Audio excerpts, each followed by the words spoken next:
عزیزو امانت آئی سیدنا عثمان غنی کے پاس. عثمان غنی بہت بڑی حکومت کے امیر ہیں، بہت بڑی. 2000 آدمی آ گیا شر پسند. اس نے آ کے حضرت عثمان غنی کے گھر کا گھیرا چاروں طرف سے تنگ کر لیا.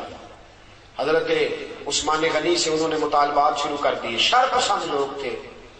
انہوں نے کہا کہ عثمان آپ خلافت چھوڑ دیں. حضرت عثمان غنی نے فرمایا کیسے چھوڑ دوں؟ میرے رسول پاک نے فرمایا تھا عثمان اللہ تجھے ایک قمیص پہنائے گا، لوگ اتارنا چاہیں گے پر کبھی نہ اتارنا. فرمایا حضور نے فرمایا تھا نہ چھوڑنا، میں کیسے چھوڑ دوں؟ چاروں طرف سے گھیرا انہوں نے ڈالا ہے مکان کا. امام حسین پہ 3 دن پانی بند ہوا ہے. حضرت عثمان غنی پہ 40 دن پانی بند رہا. 40 دن نہ کھانا کھایا نہ پانی پیا. لوگ کہنے لگے عثمان بھوک پیاس نہیں لگتی؟ فرمایا بھوک لگتی ہے تو خدا کا ذکر کرتا ہوں، پیاس لگتی ہے تو قرآن کی تلاوت کرتا ہوں.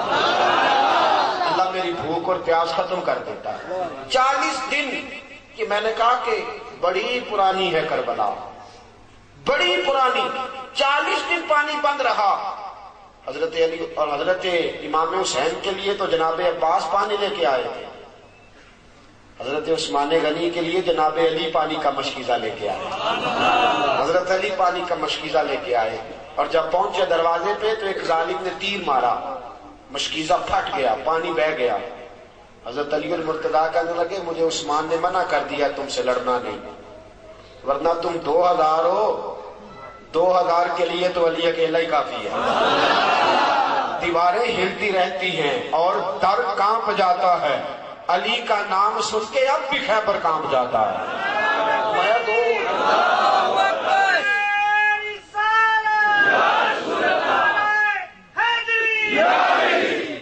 میرے عزیزو سنو، بات بڑی آگے بڑھ گئی. حضرت عثمان غنی کے پاس جناب علی پہنچے، دیگر صحابہ پہنچے. کہنے لگے اے عثمان آپ نے بڑی خدمت کی، 12 سال دین کی، بڑا کام کیا. 3 باتیں ہیں، آپ اس طرح کریں ہمیں اجازت دیں ہم ان 2000 آدمی کو بھگا دیتے ہیں. حضرت عثمان غنی کہنے لگے میری وجہ سے نبی پاک کے مدینے میں خون بہہ جائے، رسول پاک کے شہر کی گلیاں میری وجہ سے سرخ ہو جائیں. عثمان کا گلا کٹتا ہے تو کٹنے دو، لیکن رسول کریم علیہ السلام کے شہر میں خون اور دنگا فساد برداشت نہیں کرتا. کہا پھر آپ اس طرح کریں کہ کچھ دنوں کے لیے حکومت چھوڑ دیں.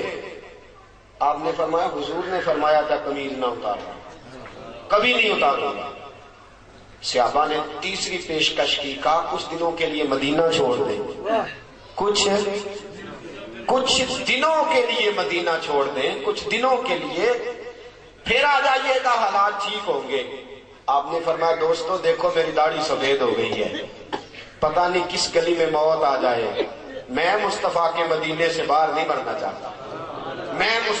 یہ اسلام کا وہ حکمران کہ جس کے اوپر امانت آئی، شر پسندی ہوئی، حضرت امام عثمان غنی رضی اللہ تعالیٰ عنہ نے جان قربان کر دی، شہادت پیش کر دی، لیکن نبی پاک کے مدینے میں فساد نہ ہونے دیا. دوستو جناب علی کی باری آئی تو وہ بھی کوفے کی گلی میں شہید ہو گئے. حضرت علی المرتضیٰ رضی اللہ تعالیٰ عنہ ساری زندگی دین کے لیے کھڑے رہے، کوفے کی گلی میں شہید ہوئے. باریاں بڑھتی رہی، پورا خاندان. ایک وہ زمانہ بھی آیا کہ میرے رسول پاک نے فرمایا فاطمہ تیری باقی 3 بہنوں نے بھی بڑے دکھ اٹھائے. دوستو میں اور آپ، میرے ساتھی مجھ سے بڑی محبت کے ساتھ اکثر کہتے ہیں اتنے سفر نہ کریں آپ، اتنی محنت نہ کریں، تھوڑی کر لیا کریں، کم نکلیں. میں ان کی محبت کو وصول کرتا ہوں، مجھ سے پیار کرتے ہیں تو ایسے جملے بولتے ہیں، لیکن قسم اللہ کی جب میں رسول اللہ کی تبلیغ پڑھتا ہوں اور کتابیں، ایک ابو جہل کے دروازے پہ نبی پاک 2000 بار تبلیغ کرنے گئے. کتنی بار؟ اور حضور کو پتا تھا کلمہ نہیں پڑے گا. 2000 بار دروازے پہ دستک دی.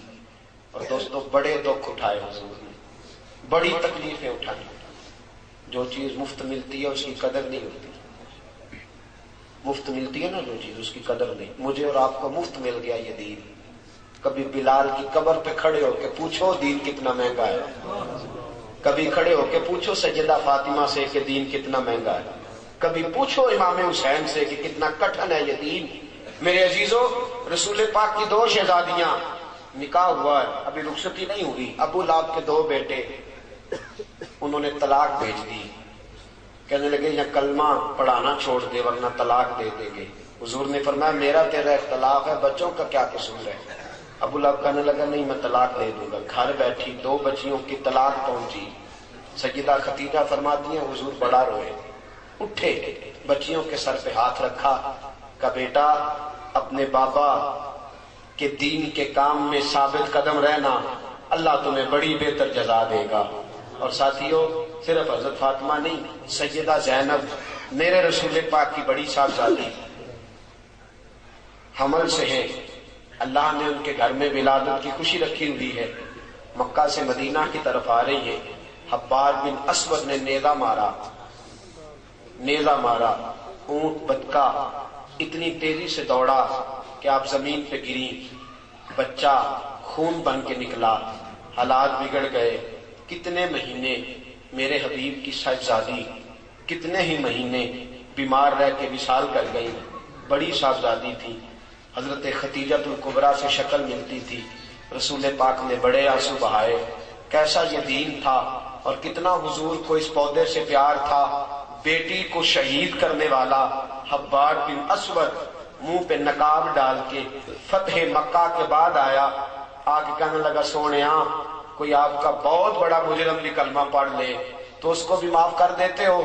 رسول پاک نے فرمایا چہرے سے نقاب ہٹا، بیٹیوں کے قاتل کبھی بھولا نہیں کرتے، تو چہرے سے نقاب ہٹا، اولاد کے قاتل کبھی بھولا نہیں کرتے، لیکن تو پڑھ لے کلمہ، مجھے سب سے زیادہ دین سے پیار ہے، اگر تو مسلمان ہو گیا تو میں تیری یہ خطا بھی معاف کرنے کو تیار ہوں۔